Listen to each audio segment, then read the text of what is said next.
Jessica and Mitesh Patel case. Insurance के 18 करोड़ रुपए के लिए पत्नी की हत्या। मोबाइल ऐप ने खोला राज। दिखावे की जिंदगी हमेशा कईयों की जिंदगी बर्बाद करती है। इसका perfect example Jessica and Mitesh Patel case है। ब्रिटेन में रहने वाली भारतीय मूल की जैसिका पटेल को नितेश नाम के एक लड़के से प्यार होता है। कुछ समय बाद दोनों शादी कर लेते हैं, मगर इसी शादी के बाद जैसिका का सामना एक ऐसे मितेश से होता है जिसकी कल्पना जैसिका ने सपने में भी नहीं की थी। शादी के बाद पहले ही दिन से जैसिका की जिंदगी नर्क जैसी हो जाती है और फिर इस जिंदगी का अंत इतने दुखद तरीके से होता है कि सुनकर आपकी आंखों में भी आंसू आ जाएंगे। तो आखिर जैसिका के साथ क्या हुआ था और इस पूरे मामले में गुनहगार कौन था? इस केस से 18 करोड़ रुपए का इंश्योरेंस का क्या कनेक्शन था? जानने के लिए वीडियो में आखिरी तक बने रहिए। यकीन मानिए, जब आप जैसिका के साथ हुई घटनाओं तथा इस घटना को अंजाम देने वाले व्यक्ति और इस पूरी घटना के कारणों के बारे में जानेंगे तो आप शॉक्ड रह जाएंगे। इस केस को सॉल्व करने में एक मोबाइल ऐप ने बहुत ही महत्वपूर्ण भूमिका निभाई थी। वो कैसे, जानने के लिए वीडियो में बने रहें।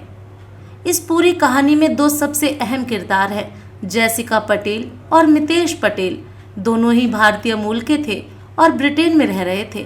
ब्रिटेन के ही एक कॉलेज में फार्मेसी की पढ़ाई के दौरान ही जैसिका की मुलाकात मितेश पटेल नाम के लड़के से होती है। जैसिका को मितेश में वह सभी खूबियां नजर आती हैं जो वो एक लड़के में चाहती थी।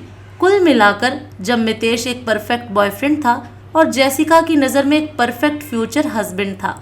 इसीलिए कुछ समय तक एक दूसरे को डेट करने के बाद जैसिका और मितेश शादी करने का फैसला करते हैं और दोनों ही इस फैसले के बारे में अपने अपने परिवार वालों को बताते हैं।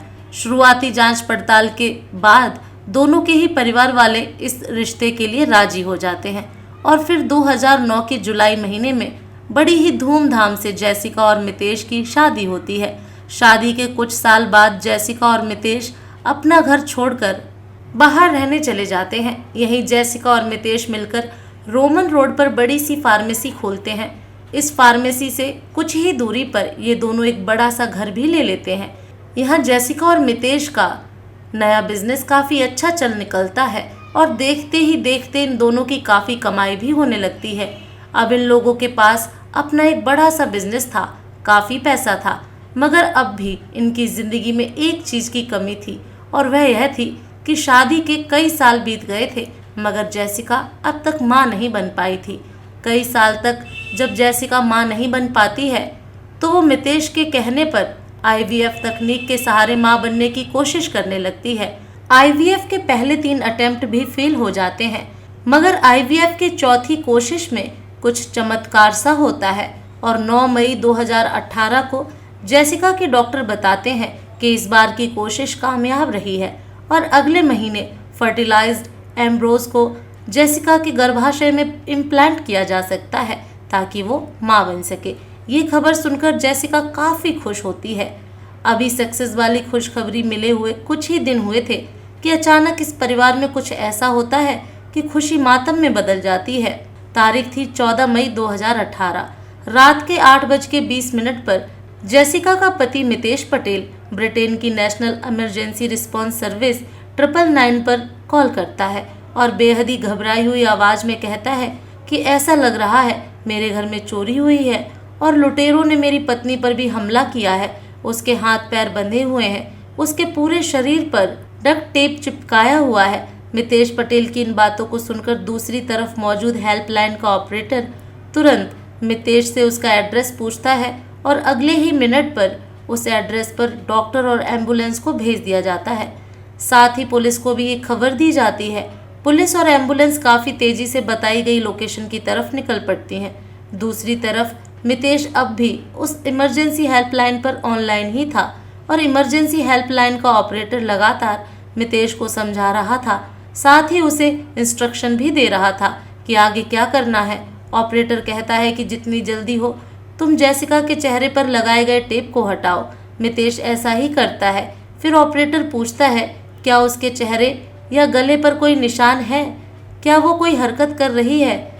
इस पर मितेश जवाब देता है नहीं, कोई हरकत नहीं कर रही है। इसी बीच मितेश जोर से चिल्लाता है no jazz, come on baby, backup. Mitesh की इन बातों को सुनकर ऑपरेटर को अंदाजा हो जाता है कि मामला बेहद गंभीर है और वो मितेश को दिलासा देना शुरू कर देता है। अभी मितेश ने इमरजेंसी हेल्पलाइन का फ़ोन काटा भी नहीं था कि दरवाजे पर एम्बुलेंस और डॉक्टर की टीम भी पहुंच जाती है। साथ ही पुलिस भी आ जाती है। तुरंत डॉक्टर मोर्चा संभाल लेते हैं और वह जेसिका की जांच पड़ताल शुरू कर देते हैं। शुरुआती जांच के बाद ही डॉक्टर बता देते हैं कि जेसिका की तो मौत हो चुकी है।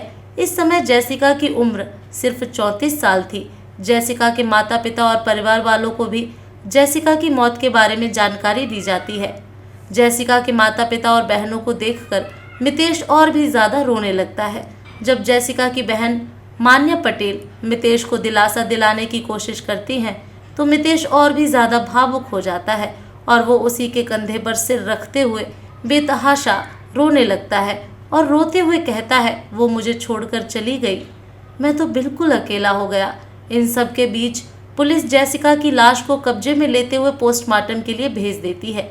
साथ ही पुलिस जेसिका के कातिल और घर में लूटपाट करने वाले अपराधी की तलाश में भी लग जाती है। पुलिस जांच पड़ताल की शुरुआत क्राइम सीन से ही करती है। पहले ही नज़र में दिख रहा था कि घर का पूरा सामान बिखरा पड़ा है, कीमती चीज़ें टूटी पड़ी हैं, साथ ही जितने भी अलमारी और दराज थे लगभग सभी खुले हुए हैं और सभी का सामान बिखरा हुआ है। शुरुआती जांच में यह भी पता चलता है कि जेसिका पटेल का आईफोन गायब हो चुका है। ये सब देखकर साफ लग रहा था कि मामला लूट का है, मगर कुछ ही मिनट की जांच के बाद पुलिस वालों को एक बात खटकने लगती है कि घर में लूट की घटना ज़रूर हुई है, मगर घर में फोर्स एंट्री यानी ज़बरदस्ती किसी के घुसने के संकेत कहीं से नहीं मिल रहे हैं। इससे पुलिस अनुमान लगाती है कि इस घटना को जिसने भी अंजाम दिया है उसे जेसिका जरूर जानती रही होगी, तभी वो आसानी से अंदर आया और गायब हो गया। पुलिस जब मितेश से इस बारे में बात करती है तो मितेश बताता है कि जब मैं घर पर था तभी 7 बजे के आसपास जेसिका ड्यूटी से वापस आई थी। जेसिका के आने के बाद मैं बाहर पिज्ज़ा लेने चला गया। लगभग आधे घंटे बाद जब मैं पिज्ज़ा लेकर आया तो देखा कि जेसिका यहाँ पड़ी हुई है। इस बयान के बाद पुलिस घर की तलाशी लेना शुरू करती है। जब पुलिस घर से गायब सामान की लिस्ट बनाती है तो पता चलता है कि जेसिका का आईफोन गायब है तथा घर में जो सीसीटीवी कैमरे लगे हुए थे उसका हार्ड डिस्क भी गायब है। इसके अलावा मितेश बताता है कि ड्रॉ में काफ़ी गहने थे, वो भी गायब हैं। घर में जांच के दौरान ही वो गायब आईफोन भी बस कुछ ही मिनट बाद दरवाजे के बाहर पड़े डस्टबिन से मिल जाता है। पुलिस इस मामले को सुलझाने के लिए सबसे पहले जेसिका के मोबाइल का डाटा एनालिसिस शुरू कर देती है। साथ ही नितेश के मोबाइल की भी जांच पड़ताल शुरू होती है। जेसिका और मितेश दोनों ही आईफोन यूज़ किया करते थे और दोनों ही के मोबाइल में आईफोन हेल्थ ऐप एक्टिवेटेड था। जब पुलिस जेसिका के मोबाइल से मौजूद हेल्थ ऐप के डाटा की जांच पड़ताल करती है तो पता चलता है कि 7:10 पर जेसिका घर में दाखिल हुई थी। उसके बाद से उसके मोबाइल में कोई एक्टिविटी रिकॉर्ड ही नहीं की गई थी। हालांकि कुछ मिनट बाद उसके मोबाइल में 14 स्टेप रिकॉर्ड होते हैं। इसके बाद मोबाइल में अगली एक्टिविटी रात के 8:40 पर तब रिकॉर्ड की गई थी जब एक पुलिस वाले ने इस मोबाइल को बाहर पड़े डस्टबिन से उठाया था। दूसरी तरफ पुलिस मितेश के मोबाइल में मौजूद हेल्थ ऐप के डाटा की जांच पड़ताल करती है तो पता चलता है कि ठीक उसी समय जब जेसिका के मोबाइल में एक्टिविटी बंद हुई थी, नितेश के मोबाइल में एक्टिविटी एकदम बढ़ गई थी। डाटा एनालिसिस से पता चलता है कि मितेश 7:30 के बाद अगले 10 मिनट तक घर में लगातार इधर उधर भाग रहा था। इस दौरान उसने कई बार सीढ़ी भी चढ़ी थी। उसने जिस समय इमरजेंसी हेल्पलाइन में मदद के लिए फ़ोन किया था उससे ठीक पहले वो अपने घर के ऊपरी फ्लोर पर भी गया था। पुलिस को यह बात समझ नहीं आ रही थी कि इमरजेंसी कॉल करने से पहले वो ऊपर क्यों गया था। इसके अलावा भी पुलिस के मन में कई सारे सवाल थे। बस उन्हीं सवालों का जवाब ढूंढने के लिए जेसिका की मौत के 3 दिन बाद पुलिस मितेश से पूछताछ करती है। इसके अलावा घर की तलाशी भी ली जाती है। घर की तलाशी के दौरान पुलिस वालों को एक कपड़े से भरे बड़े से सूटकेस के अंदर गायब हुआ सीसीटीवी का हार्ड डिस्क भी मिल जाता है। इसके अलावा मितेश जिन गहनों की चोरी होने का दावा कर रहा था वो भी तलाशी के दौरान एक सूटकेस में मिल जाते हैं। जब उस हार्ड डिस्क की जांच की गई तो पता चलता है कि घटना वाले दिन यानी 14 मई 2018 को शाम के 7:10 के आसपास जैसिका काम से वापस आई थी। उससे पहले घर में मितेश मौजूद था। सीसीटीवी के मुताबिक शाम 7:40 के आसपास मितेश घर के बाहर जाता है और पास के ही एक पिज्ज़ा स्टोर पर पहुंचता है। पिज्ज़ा स्टोर की सीसीटीवी फुटेज से भी पता चलता है कि 8 बजे के आसपास मितेश पिज्ज़ा स्टोर पर पिज्ज़ा खरीद रहा था। सीसीटीवी के मुताबिक रात के 8:20 के आसपास मितेश वापस घर के अंदर जाता है और फिर 8:22 पर वो इमरजेंसी हेल्पलाइन पर 999 पर फ़ोन करता है।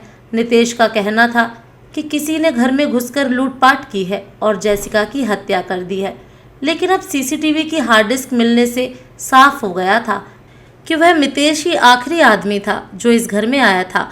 इसके अलावा मोबाइल की डेटा एनालिसिस से भी खुलासा होता है कि जिस समय जैसिका की मौत हुई थी उसी समय मितेश पूरे घर में भाग दौड़ कर रहा था। यह सभी संकेत चीख चीख कर इसी बात की ओर इशारा कर रहे थे कि कहीं ना कहीं घर के अंदर मौजूद शख्स ने ही इस घटना को अंजाम दिया है। अब पुलिस सख्ती से मितेश पटेल से पूछताछ शुरू कर देती है। इस पूछताछ के बाद जो खुलासा होता है वो रोंगटे खड़े करने वाला होता है। मितेश के बयान के मुताबिक 7:10 पर जैसे ही जैसिका काम से वापस लौटकर घर के अंदर दाखिल हुई, तभी पहले से तैयार मितेश ने पहले उसके गर्दन पर काफ़ी अधिक मात्रा में इंसुलिन का इंजेक्शन दिया। इसके बाद नितेश ने जैसिका के मुंह पर बड़ा सा पॉलीथीन बैग डाल दिया। अचानक हुए हमले की वजह से जैसिका जमीन पर गिर गई। इंसुलिन के ओवरडोज ने भी काम करना शुरू कर दिया और धीरे धीरे जैसिका बेहोशी की हालत में चली गई।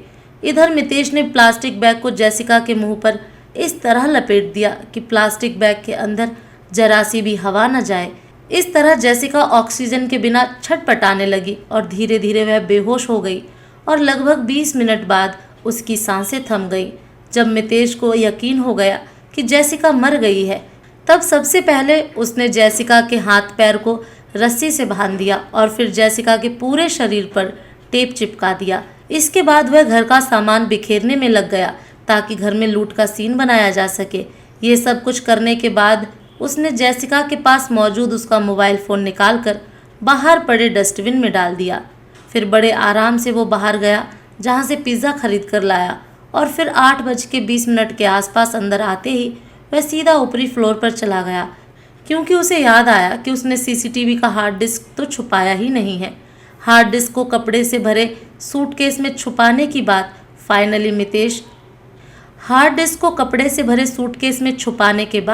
फाइनली मितेश इमरजेंसी हेल्पलाइन पर फ़ोन करता है। इस खुलासे के बाद पुलिस हत्या की वजह जानने की कोशिश करती है। फिर जो खुलासा होता है वो और भी हिला देने वाला था। मितेश के बयान के मुताबिक 2008 से 9 में उसने जैसिका के साथ जो प्यार और फिर शादी की थी, बस वो उसकी एक बड़ी प्लानिंग का छोटा सा हिस्सा था। दरअसल मितेश एक गे था जिसे महिलाओं में जरा भी इंटरेस्ट नहीं था, जो कि मितेश का परिवार बेहद ही धार्मिक था। इसलिए मितेश अच्छे से समझता था कि उसका परिवार इस बात को कभी भी स्वीकार नहीं करेगा। इसलिए उसने जैसिका की मासूमियत और भोलेपन का फ़ायदा उठाते हुए उसके साथ पहले प्यार और फिर शादी का नाटक किया।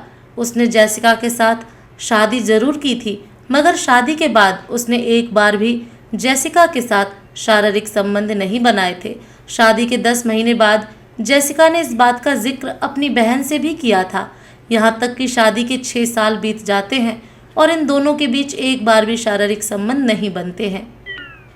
इसके बावजूद जैसिका पूरी ईमानदारी से रिश्ते को निभाती रहती है, बस इस उम्मीद के साथ कि एक दिन सब कुछ ठीक हो जाएगा।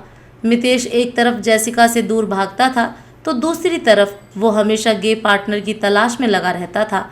इसके लिए उसने ग्रीटिंग ऐप और अपनी प्रोफाइल भी बना ली थी। इस डेटिंग ऐप पर उसकी मुलाकात ब्रिटेन में ही रहने वाले भारतीय मूल के डॉक्टर अमित पटेल से होती है। डॉक्टर अमित पटेल भी गे ही थे। यहीं अमित और नितेश की दोस्ती होती है और फिर इन दोनों के मिलने जुलने का सिलसिला शुरू हो जाता है और ये दोनों कई बार शारीरिक संबंध भी बनाते हैं। मितेश अमित को लेकर इतना पागल हो जाता है कि उसी के साथ ज़िंदगी बिताने के सपने देखने लगता है।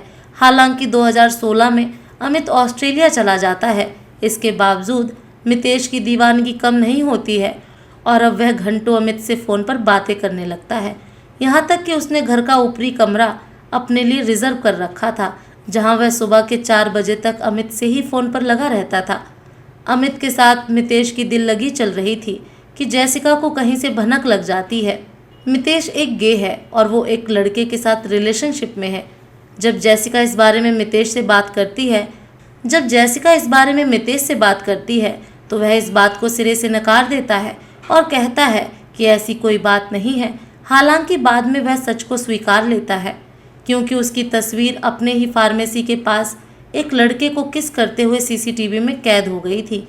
यहाँ मितेश वादा करता है कि मैं कभी भी अमित से नहीं मिलूँगा, बस तुम किसी से कुछ भी मत कहना। जैसिका मितेश की यह बातें मान लेती है। इसी के कुछ समय बाद नितेश जैसिका को IVF के जरिए बच्चे जन्म देने का प्लान समझाता है। जैसिका इस पर भी मान जाती है। IVF के पहले 3 अटेम्प्ट तो नाकाम हो जाते हैं, मगर चौथे अटेम्प्ट में कामयाबी मिलती है। सभी काफ़ी खुश होते हैं, मगर ये खुशी ज़्यादा समय तक नहीं रहती है, क्योंकि इस खबर के मिलने के अगले ही दिन मितेश जैसिका की हत्या कर देता है। दरअसल मितेश IVF के लिए एक साजिश के तहत तैयार हुआ था। कथित तौर पर उसने अपने गे पार्टनर डॉक्टर अमित पटेल के साथ मिलकर ये प्लान बनाया था कि जैसे ही IVF सक्सेस होगा वो जैसिका की हत्या कर देगा। उसके बाद उस फर्टिलाइज़र डैम को लेकर ऑस्ट्रेलिया में रह रहे डॉक्टर अमित के पास चला जाएगा। वहाँ सैरोगेसी के जरिए बच्चे भी हासिल कर लेगा, साथ ही वो अमित से वहीं पर शादी भी कर लेगा। प्लान के मुताबिक मितेश ने ऐसा ही किया। मितेश को मालूम था कि ऑस्ट्रेलिया में रहने के लिए उसे काफ़ी पैसों की ज़रूरत होगी, इसलिए उसने पैसे का भी प्रबंध कर लिया था। एक्चुअली प्लान के मुताबिक मितेश ने जैसिका की हत्या करने से कुछ महीने पहले जैसिका का लगभग 18 करोड़ का इंश्योरेंस भी करवा दिया था। मितेश का प्लान था कि जैसिका की हत्या को पहले मर्डर का रूप दिया जाए और फिर इंश्योरेंस की रकम तथा फर्टिलाइज्ड लेकर ऑस्ट्रेलिया अपने पार्टनर अमित के पास भाग जाया जाए, मगर पुलिस ने ऐसा नहीं होने दिया और ये सभी राज खुलने के बाद जैसिका की हत्या के तीसरे दिन ही पुलिस ने मितेश को जैसिका की हत्या तथा सबूत मिटाने के आरोप में गिरफ्तार कर लिया। मितेश की सच्चाई जानकर तो एक पल के लिए जैसिका के परिवार वालों को भी पुलिस द्वारा बताई गई सच्चाई पर यकीन नहीं होता है।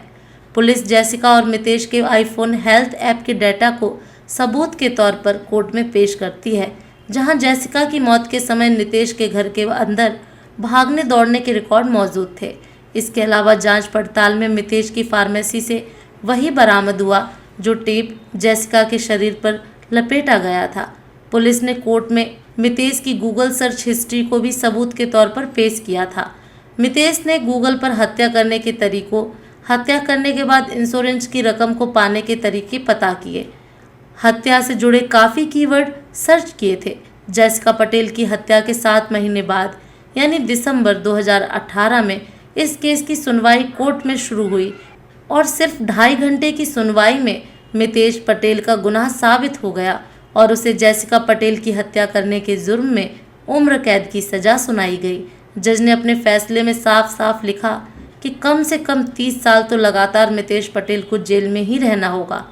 कोर्ट ने इसे ऑनर किलिंग माना था। फिलहाल मितेश जेल में है, जबकि मितेश के गे पार्टनर डॉक्टर अमित पटेल आज़ाद हैं। वैसे जैसिका की हत्या से 10 दिन पहले यानी 4 मई 2018 को मितेश अमित को टेक्स्ट मैसेज करते हुए पूछता है, you know this plan, do you think will succeed. जवाब में अमित कहता है, only you know the answer.